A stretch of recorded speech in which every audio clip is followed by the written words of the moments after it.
Sí, bien. Ya nos acompaña en la mesa de los desayunos Albert Rivera, presidente de Ciudadanos. Buenos días. ¿Qué tal? Buenos días. ¿Cómo está? Pues bien. Ha dormido poco. Bueno, he dormido lo justo, sí. Llegué de viaje ayer de Turín y he estado 4 días intensos en Italia y nada, vuelta al trabajo. En el club Bilderberg. Yo siempre he tenido curiosidad por saber qué se habla ahí. Pues tiene bastante más de mito que de realidad mucho de lo que se dice, pero sí que es verdad que es muy interesante porque se reúnen unas 100, 120 personas del ámbito periodístico, político, económico, científico. Hemos hablado pues desde el futuro del empleo, la inteligencia artificial, hasta la situación comercial con Rusia con China y los países del G7 que ayer se reunían también, del populismo. Yo fui ponente sobre el crecimiento del populismo y cómo combatir al populismo en Europa. Bueno, la verdad que es muy interesante y hay que seguir siempre preparando y formándose. ¿Y no hay agenda oculta ni cosas raras? No, la verdad es que no es todo lo contrario, es pública los temas que se tratan y además, como digo, pues gente interesante, primeros ministros también, el presidente, en este caso, secretario general de la OTAN, otra gente importante, y muy interesante para alguien que está en la vida política salir un poquito también a veces del día a día local y doméstico y coger distancia para ver tu país también desde fuera, ¿no? Y claro, luego vuelve aquí, a España, y se encuentra con las encuestas. Encuestas que ya nos decía antes que las miraba con prudencia. Imagino que además ahora con prudencia las mira con, no sé si con nostalgia de las de antes. No, con la misma prudencia y con una realidad, ¿no? Que es que Ciudadanos sacó un 13% hace un año y medio en las urnas y hoy está compitiendo de tú a pesar de un nuevo gobierno, a pesar de todo el efecto, digamos, luna de miel de un gobierno. Pues hay partido, ¿no? Digamos que esto si fuera un partido de tenis como Rafa Nadal y lo peleáramos igual que él, pues algunos habíamos ganado un set, ahora otros han ganado un set, pero quedan todavía 3 sets por delante, queda mucho, ¿no? Por tanto, quien vaticine lo que va a suceder en un futuro en función de la foto de un minuto, ya sea de las de hace 2 meses o las de ahora, y nada, lo que digo, Ciudadanos sí que está demostrando una cosa, que a pesar de que haya cambio de gobierno, a pesar de todos los movimientos más o menos del bipartidismo, somos la única alternativa al bipartidismo. Parece que finalmente Podemos, en todos los sondeos, se queda bastante abajo y, por tanto, vamos a ver, vamos a trabajar y ahora en un papel nuevo, ¿no? Un papel de oposición libre, y eso nos permite tener la libertad sin un pacto, y de hacer oposición, pero una oposición constructiva en lo que estemos de acuerdo y firme en lo que estemos en desacuerdo. A ver, dicen muchos analistas que esta moción de censura, se lo pregunto directamente, porque esta moción de censura de Pedro Sánchez pilló con el pie cambiado a Ciudadanos, que no se lo esperaban y que les ha hecho mucho daño y que incluso estaban noqueados. Bueno, mire, yo es que ese tipo de comentarios yo lo respeto, pero la realidad es que Ciudadanos, incluso una semana después de toda esta convulsión y de toda esta incertidumbre, pues está compitiendo de tú a tú para ganarle las elecciones al PP y al PSOE. Eso si nos lo dicen hace un año y medio nadie hubiera dado un duro, bueno, y hace 6 meses tampoco, ¿no? Por tanto, esa realidad, nosotros somos muy cautos, muy prudentes, somos hormiguitas, venimos de... Yo he estado incluso con un diputado del Grupo Mixto del Parlamento catalán, por lo tanto, imagínese lo que representa estar compitiendo de tú a tú por ganar unas elecciones, así que somos gente tranquila, somos gente serena y sobre todo gente que trabaja, y yo creo que en este momento se equivocaría quien intente sacar conclusiones solo de estas 2 semanas, ¿no? Igual que se equivocaría quien intentara dar por hecho que Ciudadanos puede ganar unas elecciones sin ni siquiera competir con el bipartidismo. Ahora bien, a mí lo que me preocupa en este momento, más que digamos, la foto del momento de cada partido, me preocupa la situación en mi tierra, en Cataluña, que veo que vuelve a ser muy complicada, y me preocupa la falta de apoyos parlamentarios, la debilidad, la fragilidad de un gobierno temporal que se acaba de configurar y que no tiene una hoja de ruta ni tampoco una mayoría parlamentaria fuerte, que es lo que necesita este país, ¿no? De hecho, le quiero preguntar, ¿qué le parece el gobierno presentado por Pedro Sánchez, más allá de las caras conocidas y de que es un gobierno que pues, muchos han dicho que es uno de los mejores gobiernos? Pero, ¿qué le parece las cosas que hemos escuchado en las últimas horas, propuestas concretas? Bueno, en primer lugar, la mayoría de gobiernos de España, no todos, han tenido gente preparada y formada sobre el papel. Es decir, yo creo que el currículum, para entendernos, de la gente que va a un gobierno en España suele ser gente preparada para ello. Otra cosa es cómo gobiernan luego, los resultados, cómo lo valora la gente. Yo creo que estamos ya en esa fase, ¿no? Ya hemos pasado la fase de los nombramientos, que es lo que hay que hacer preceptivamente, y ahora toca gobernar. El problema es cómo gobierna sin mayoría parlamentaria en manos de los nacionalistas o de los populistas, y con un presidente que ni siquiera tiene todavía una hoja de ruta política. Nosotros hemos pedido que comparezca el señor Sánchez porque hace 15 días de la moción y no sabemos ni una palabra de cuál es el plan de gobierno, que es lo normal cuando uno presenta una moción. Y segundo, no sabemos cómo lo piensa sacar adelante, si con Podemos y Bildu, si con Bildu, Podemos y el PNV y el señor Torra y el señor Puigdemont. Entonces, claro, todo eso se ha presentado un gobierno contra alguien Yo creo que había que censurar al gobierno por corrupción y había que ir a unas elecciones. Yo sigo pensando que la manera más sensata, más tranquila, más razonable en democracia ante una crisis de confianza es recuperar la confianza. A mi juicio eso se debería hacer en las urnas y no en los despachos, pero Sánchez ha querido hacerlo así. Es una realidad constitucional que es legítima, pero políticamente hay mucha gente que piensa en este país que ante esta crisis no hubiera sido nada descabellado que los ciudadanos pudieran elegir a su gobierno en las urnas, ¿no? ¿Le gusta la clara apuesta que ha hecho Pedro Sánchez por la igualdad? Pues sí, me parece bien, y me parece muy bien, y además me parece muy bien que se rompa incluso las reglas de la paridad, digamos, jurídica, ¿no?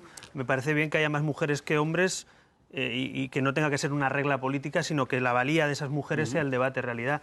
He visto críticas y comentarios, en fin, bastante absurdos y yo creo que está muy bien y por tanto no puedo criticar en lo que estoy de acuerdo. Y lo único que sí que reivindico también la normalidad en el 2018 de que un gobierno pues pueda tener más mujeres que hombres sin que sea eso un debate permanente. Lo que pasa que ahora toca, insisto, ahora toca gobernar, ahora toca poner en valor cuando cada ministro y cada ministra qué es lo que puede hacer y cómo lo va a hacer. Y eso creo que es la incógnita que más la mayoría de españoles tienen ahora encima. Claro, y el primer debate sobre la mesa relacionado con el Ministerio de Igualdad y la vicepresidenta del Gobierno, en esa entrevista que antes repasábamos, es el debate sobre la maternidad subrogada. Repasábamos antes este tuit de Begoña Villacís que cuestionaba la posición del PSOE, que está en contra de regular la gestación subrogada. ¿Por qué? Pues la verdad es que me parece muy mal, porque además no hay cosa peor para el feminismo y la libertad de las mujeres que decidir por las mujeres, ¿no? Y la señora ministra está muy desafortunada en sus declaraciones, ha ofendido a mucha gente. Me consta que en el colectivo de las familias de la gestación subrogadas, de colectivos también LGTB, hay gente muy enfadada con la ministra de Igualdad, porque justamente ha hecho unas declaraciones contra la igualdad. La igualdad es también la libertad de las mujeres de decidir. Si una mujer con suficiencia económica mayor de 25 años, en libertad, quiere ayudar a otra mujer que no puede tener hijos a tenerlo, pues eso es un gesto precisamente de libertad, ¿no? Y yo, que soy de los que pienso que igual que uno tiene la capacidad para decidir si puede interrumpir el embarazo o no en un plazo legal, también creo que puede ser madre o ayudar a ser madre a alguien. Entonces, me parece muy retrógrado decirle a las mujeres libertad, mujeres adultas, mujeres maduras, mujeres libres, lo que pueden y no pueden hacer. Y como no creo en esa política y soy liberal, y lo soy para todo, pues también lo soy para que la gente pueda decidir con responsabilidad. Entonces me parece que la ministra debería pedir perdón, debería rectificar, ha ofendido, insisto, a mucha gente, tratando a las mujeres precisamente justamente lo contrario de lo que pretendía, supongo. Espero que sea un error. Y me parece que el Partido Socialista tiene un problema, porque la mayoría de sus votantes en todos los sondeos que conocemos están a favor de la libertad de que la mujer pueda escoger o no una gestación subrogada, especialmente para muchas mujeres que no pueden ser madres, que incluso por enfermedad, por otros motivos no pueden serlo, o colectivos y padres y familias LGTB que también quieren ser padres y tener hijos y no pueden, ¿no? Entonces a mí me parece que el PSOE tiene un problema porque están divididos. Sus juventudes hay gente que está a favor y la ministra, en una posición muy retrógrada, pues está claramente en contra, incluso de manera ofensiva. Yo creo que eso merece una rectificación y pedir perdón. Y luego está todo lo del Partido Popular. Hoy analizábamos aquí en los desayunos, la Junta Directiva Nacional va a marcar un calendario, un congreso que debe sustituir a Mariano Rajoy. Le pregunto, parece que tampoco al Partido Popular ahora le vendrían muy bien elecciones. Quiero decir, parece que da la sensación de que solo Ciudadanos en este momento estaría interesado en que se celebrasen elecciones generales pronto. Pero es que yo creo que no es que estemos interesados cada partido. La prueba son las fotos de las encuestas. Van a cambiar cada semana, cada 2, cada 4. Todo va muy rápido, todo llega y todo pasa. Por tanto, no es cuando nosotros pedimos que esto se solvente, esa situación de incertidumbre, de un gobierno débil, de la situación en Cataluña, se solvente con unas elecciones, es porque creemos que de ahí puede salir un gobierno más fuerte, con más autoridad para actuar y que refuerce con una mayoría parlamentaria una actuación concreta. España necesita reformas, España necesita actuar y aplicar la Constitución en Cataluña y no mirar hacia otro lado. España necesita dar un símbolo también de fortaleza en el exterior. Yo he estado estos días hablando con primeros ministros y gente de otros países, bueno, también con preocupación viendo qué pasa en España, si va a haber certidumbre o no, si va a haber estabilidad o no, qué pasa con los presupuestos del año que viene. Por tanto, todo apunta a que deberíamos salir reforzados para limpiar de corrupción el gobierno, pero también para tener un gobierno estable. Por eso creo que vamos a ir a un camino en el que va a ser muy difícil pasar leyes en el Parlamento, en el que no se va a poder gobernar efectivamente, en el que vamos a ceñirnos a los anuncios y a los contraanuncios, y creo que para España es mejor decidirlo en las urnas. Pero insisto, esto no lo puedo decidir yo, esto solo lo puede decir Pedro Sánchez, y de hecho Pedro Sánchez dijo que él quería plantear unas elecciones a corto plazo. Bueno, lo veremos esta semana porque tendrán que decidirlo también en el Parlamento y veremos si el PSOE ha hecho esto para llegar al poder a cualquier precio y de cualquier manera, o realmente lo ha hecho para devolverle la voz a los españoles. Pero bueno, insisto, eso espero que el PSOE nos lo explique pronto, porque de momento Sánchez no ha contestado ni a una pregunta. O sea, desde que llegó la moción de censura no ha aceptado ni una pregunta ni de los compañeros de la prensa, ni de los periodistas, ¿no? Entonces, claro, yo creo que no tiene mucho sentido que el presidente de gobierno ni cuente su plan de gobierno, ni acepte preguntas de la prensa, y eso es bastante viejo, por cierto. Venga, una más y abro la mesa. Claro, más allá de la disputa por la presidencia del gobierno, que en este momento, como el gobierno recién llegado, pues no la hay, al menos en el cortísimo plazo, en el Congreso lo que vamos a ver es una disputa por ver quién es el líder de la oposición. Pero eso yo creo que se demuestra trabajando, ¿no? Yo creo que hay un formalismo. El líder de la oposición, con el bipartidismo durante 40 años, ha sido el otro partido, el líder del otro partido, digamos. Pero como ahora hay 4 partidos y además hay situaciones distintas... Y además pues el que tiene más escaños es el Partido Popular, pero claro, que además tiene problema porque todavía no ha elegido a su candidato. Pues... Pero yo creo que los españoles, de verdad, para mí la oposición no es decir que no a todo. O sea, yo ya lo hice con el Partido Popular en el gobierno y lo pienso hacer igual con el Partido Socialista, y espero que si algún día gobierno, algunos piensen lo mismo de nuestro gobierno. Es decir, estar en la oposición es controlar al gobierno, estar en la oposición es negociar presupuestos, estar en la oposición es enmendar leyes, pero estar en la oposición no es bloquear un país, que es lo que hizo el señor Sánchez con el NOES, ¿no? Si fuera por Sánchez, paradójicamente no habría presupuestos. Sánchez bloqueó, intentó bloquear. En cambio, Ciudadanos lo sacó adelante, ¿no? Por tanto, una oposición constructiva, que piense en tu país, que piense, insisto, en lo que pasa en Cataluña, que es muy grave. Las imágenes que vienen de Cataluña, este mismo fin de semana mis compañeros han tenido que ir. Bueno, en fin, ya lo hemos visto. Es que hay lugares de Cataluña donde los separatistas no quieren ni siquiera que vaya el primer partido de Cataluña, ¿no? Entonces, ante esas circunstancias, necesitamos un país fuerte. Necesitamos un gobierno y una oposición que se pongan de acuerdo en algunas cosas. Y esto es lo que viene, y a quien no le guste que no lo vea, pero esto es lo que necesita España en estos momentos. El Partido Popular ha anunciado una oposición dura. Usted nos acaba de decir una oposición constructiva. ¿Eso en qué se traduce? Por ejemplo, en el debate de presupuestos. Pues mira, el debate de presupuestos, yo creo que puedes hacer dos cosas. O la pataleta porque ha habido una moción de censura y te han quitado el gobierno, en este caso el Partido Popular, o si confías en lo que has hecho bien, defender lo que has hecho bien. Y yo creo que los presupuestos que salieron pactados con Ciudadanos y el Partido Popular, donde se sumaron otros partidos, eran unos buenos presupuestos. Bajada de impuestos, subida de pensiones, equiparación salarial de policías y guardias civiles, guarderías para los padres y madres que no llegan a final de mes, ayudas a las familias.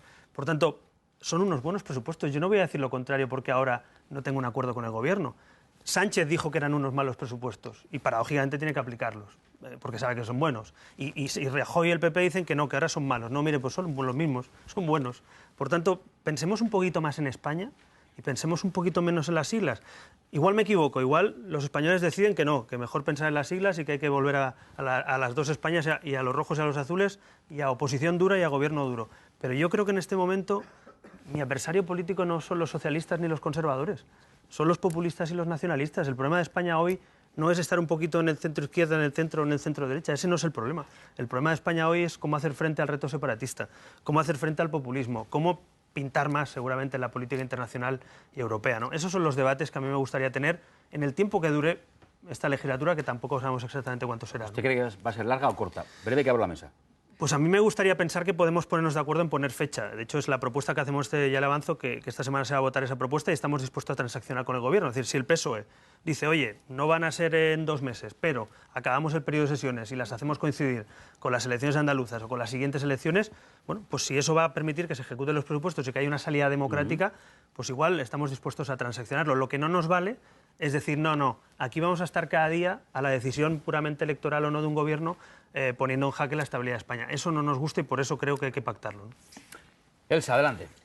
Buenos días. Buenos días. Hablaba del reto de enfrentar el desafío separatista, ¿no? El principal problema de España para este gobierno, el conflicto territorial. Hemos abierto un nuevo escenario porque tenemos un gobierno ya legal, constituido, y ha decaído el 155 y hay un nuevo gobierno en la Moncloa que quiere iniciar un diálogo. Me gustaría preguntarle qué posición va a tener Ciudadanos ante este diálogo. ¿Va a oponerse a cualquier negociación o simplemente apertura de un diálogo entre el Gobierno de España y el de la Generalitat? Y hay un apunte en ese sentido: ¿por qué la líder de la oposición, Inés Arrimadas, no quiere reunirse con Quim Torra? Bueno, eso es falso, absolutamente. Inés está deseando reunirse con el presidente de la Generalitat, pero no con pancartas que dicen que España es una dictadura. Es que en la Generalitat, en la puerta de la Generalitat, hay una pancarta que dice que en España hay exiliados y presos políticos. Oiga, que esto no es Venezuela, que esto no es una dictadura, esto es una democracia europea. Y ese señor dice que España es una dictadura y se atreve a decirlo aquí y en Bélgica. Por tanto, el diálogo tiene condiciones, que es la democracia.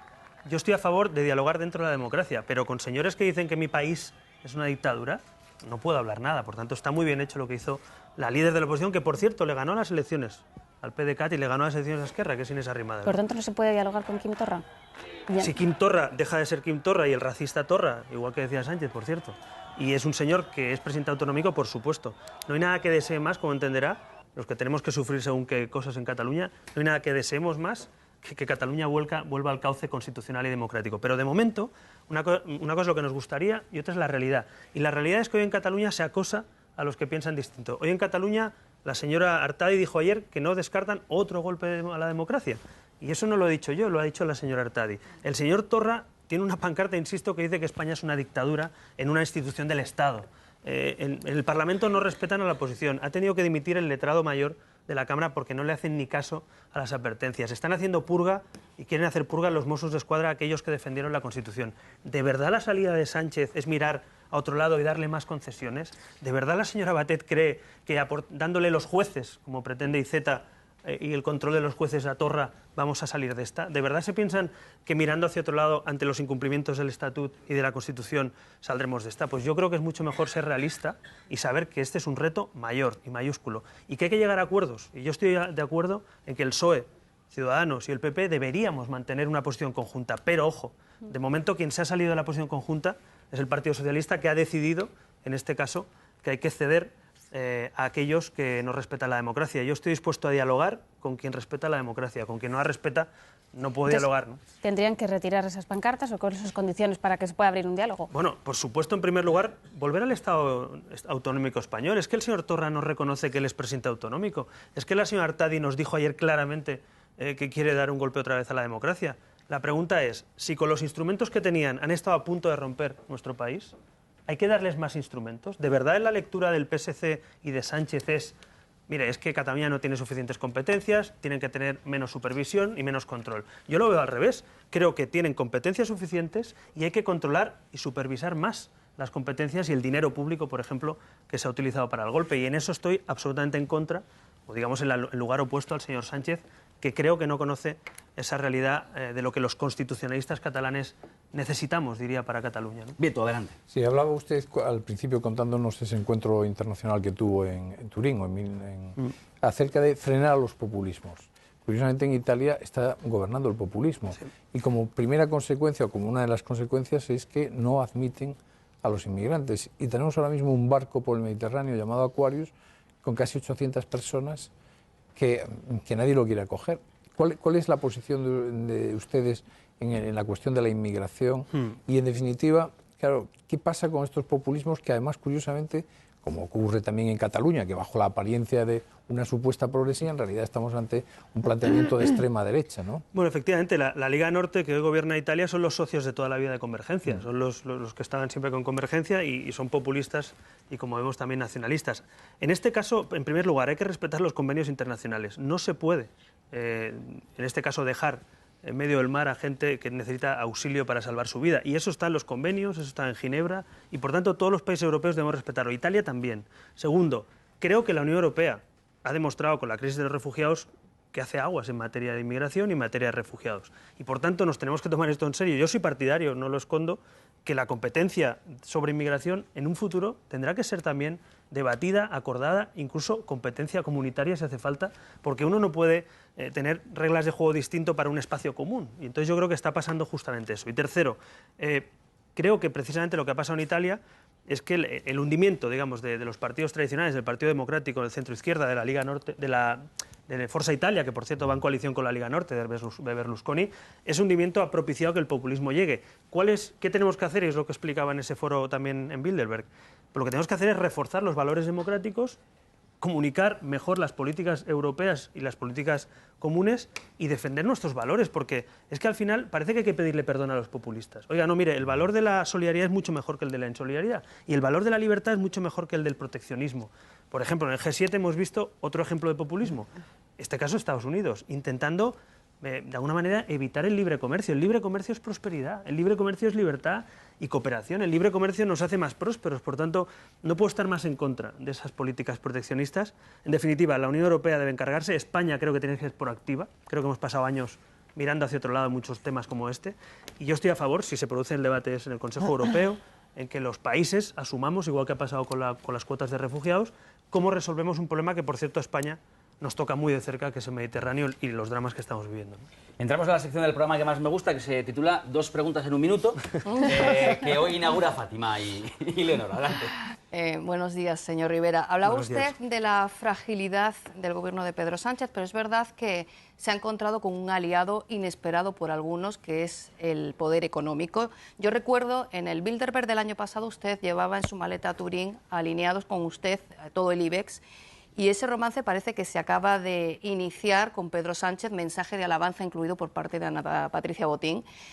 O una de dos, o el mundo del dinero es muy poco leal, o Pedro Sánchez no lo está haciendo tan mal.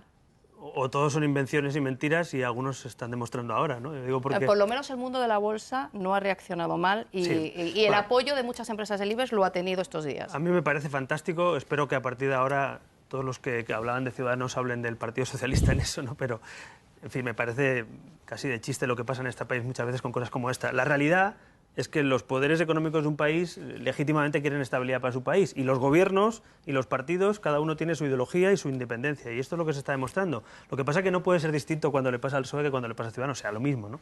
En todo caso, yo creo que sí, que España necesita estabilidad y creo sinceramente que en los pocos meses que vamos a ver esta legislatura se va a ver que con 84 escaños de 350 tú no pasas leyes, tú no gobiernas, tú no tomas decisiones serias, tú no reformas la educación, ni la justicia, ni nada serio. Por tanto, a mi juicio, como creo que este país necesita reformas y no parches, como creo que este país no necesita anuncios, sino soluciones, creo que es mucho mejor que tarde o temprano pasemos por las urnas y que salga de ahí un gobierno fuerte, un gobierno limpio, un gobierno que dé confianza a los españoles, pero también fuera de España. Por tanto, yo sigo pensando que esto que hemos visto es una solución en los despachos, veámonos en las urnas y veamos qué deciden los españoles, es la mejor manera de no equivocarnos es que decidan pronto, y en todo caso, durante estos meses que dure, yo ya lo digo, nosotros debemos la lealtad a los españoles y a la Constitución, y con el Gobierno y con el resto de oposición, en función tema por tema, veremos lo que plantea cada gobierno. Si hay cosas buenas para España, las apoyaremos. Que nosotros proponemos cosas, espero que también las apoyen.